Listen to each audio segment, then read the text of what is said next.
వెంకటేష్ చెప్పండి. సో మొత్తానికి చాలా కాలం తర్వాత ఇలాంటి ఒక ఘటన మనం దేశంలో చూస్తున్నాం. మొత్తానికి సీసీ ఫుటేజ్ ద్వారా ఒకరిని గుర్తించినట్టుగా కూడా తెలుస్తోంది. మరోవైపు ఇది పొలిటికల్ టర్న్ కూడా తీసుకుంది. ఏంటి మీ దగ్గర ఉన్న అప్డేట్స్? బెంగళూరులో నిన్న జరిగిన బాంబు పేలుడు ఒక్కసారిగా ఉలిక్కి పడేలా చేసింది. ఇప్పటివరకు ఈ ఘటనలు ఇటీవల కాలంలో ఎక్కడ కూడా మనకు బాంబు ఘటనలు అనేది నమోదు కాలేదు. అకస్మాత్తుగా ఇండియాకు సిలికాన్ వ్యాలీగా ఉంటున్నటువంటి బెంగళూరులో అకస్మాత్తుగా పేలినటువంటి ఈ బాంబు పేలుడు ఘటన మాత్రం ఇప్పుడు దేశవ్యాప్తంగా కూడా తీవ్ర సంచలనాన్ని సృష్టిస్తుంది. ఈ ఘటనకు సంబంధించి ఇప్పటికే ఒక వ్యక్తిని అరెస్ట్ చేశారు. అలాగే 28 నుంచి 35 సంవత్సరాల మధ్య ఉన్నటువంటి వయస్కుడు ఈ కేసులో ఉన్నట్టుగా ఇప్పటికే సీసీటీవీ ఫుటేజ్ ద్వారా పోలీసులు గుర్తించారు. ఆ నేపథ్యంలో అన్లాఫుల్ యాక్టివిటీస్ ప్రివెన్షన్ యాక్ట్ కింద యూఏపీఏ యాక్ట్ కింద కేసు నమోదు చేసుకొని నేషనల్ ఇన్వెస్టిగేషన్ ఏజెన్సీ ఎన్ఐఏ ఈ కేసును దర్యాప్తు చేస్తుంది. ఇప్పటి వరకు ఒక వ్యక్తిని మాత్రమే ఈ కేసులో అరెస్ట్ చేశారు. సో అతని నుంచి రాబట్టినటువంటి వివరాల ప్రకారం మిగిలినటువంటి వాటికి సంబంధించినటువంటి వివరాలు బయటపడేటువంటి అవకాశం కనబడుతుంది. ఈ ఘటనకు బాధ్యులు ఎవరన్న దానిపైన ఇప్పటివరకు ఎలాంటి ఉగ్రవాద సంస్థ కానీ ఎలాంటి ప్రకటన చేయలేదు.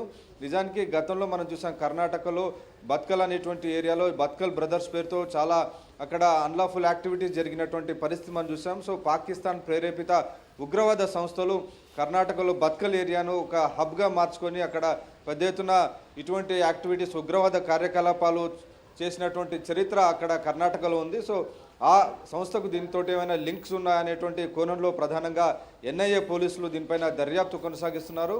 నిన్న మధ్యాహ్నం సమయంలో జరిగినటువంటి ఈ ఘటనలో 9 మంది గాయపడ్డారు, చాలా తీవ్రంగా గాయపడ్డారు. అదృష్టవశాత్తు ఎవరికి ఎలాంటి ప్రాణాపాయం లేకపోయినప్పటికీ బెంగళూరు లాంటి ఒక బ్రాండ్ ఉన్నటువంటి సిటీ, ఇండియాలోనే దాన్ని ఒక ఐటీ హబ్గా సిలికాన్ వ్యాలీగా అభివర్ణిస్తుంటారు.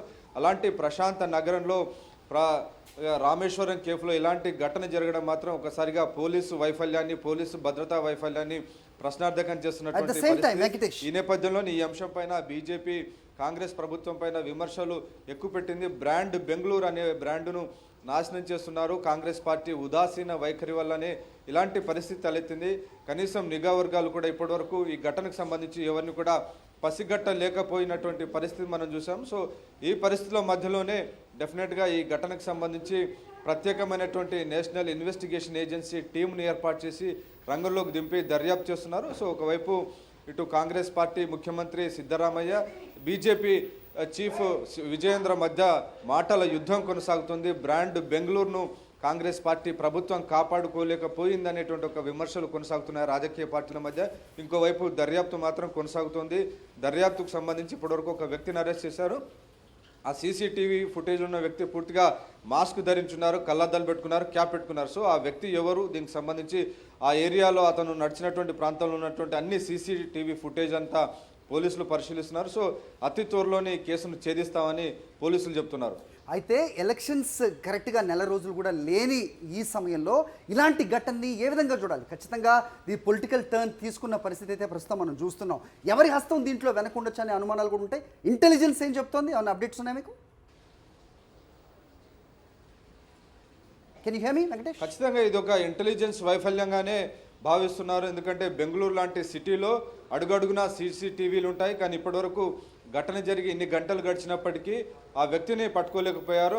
అనేక సీసీటీవీల్లో ఇప్పటికీ అతను ఒక క్యాప్ ధరించి 28 to 35 ఇయర్స్ ఏజ్ ఉన్నటువంటి ఒక బక్కపల్సన్ వ్యక్తి అక్కడ ఒక రవ్వ ఇడ్లీకి ఆర్డర్ ఇచ్చిన తర్వాత అక్కడ బ్యాగును వదిలేసి వెళ్ళిపోయినటువంటి దృశ్యాలన్నీ కూడా క్లియర్గా సీసీటీవీ ఫుటేజ్లో ఎస్టాబ్లిష్ అయ్యాయి. సో ఆ వ్యక్తికి సంబంధించినటువంటి ఆనవాళ్ళు కనబడినప్పటికీ ఆ వ్యక్తి ఎవరు, ఆ వ్యక్తి ఉన్నటువంటి వెనుక ఉన్నటువంటి సంస్థ ఎవరు, ఇవన్నీ కూడా ఇప్పుడు ఒక దానిపైన దర్యాప్తు కొనసాగుతుంది. మరికొన్ని రోజుల్లోనే, మరొక 10 రోజుల్లోనే ఎన్నికల షెడ్యూల్ వెలువడుతున్నటువంటి నేపథ్యంలో ఇలాంటి ఉగ్రవాద ఘటనలు జరగడం ఒక పీస్ను డిస్టర్బ్ చేసే విధంగా సంస్థలు, ఉగ్రవాద సంస్థలు ఈ ఘటనకు పాల్పడ్డాయా, దీనికి సంబంధించినటువంటి ఇప్పటివరకు ఒక క్లూన్ మాత్రం పోలీసులు పట్టుకోలేకపోయారు. ఈ నేపథ్యంలోనే నిఘా వైఫల్యం పైన ప్రధానంగా బీజేపీ కర్ణాటక ప్రభుత్వం పైన తీవ్ర విమర్శలు గుప్పిస్తోంది. All right, okay Venkatesh.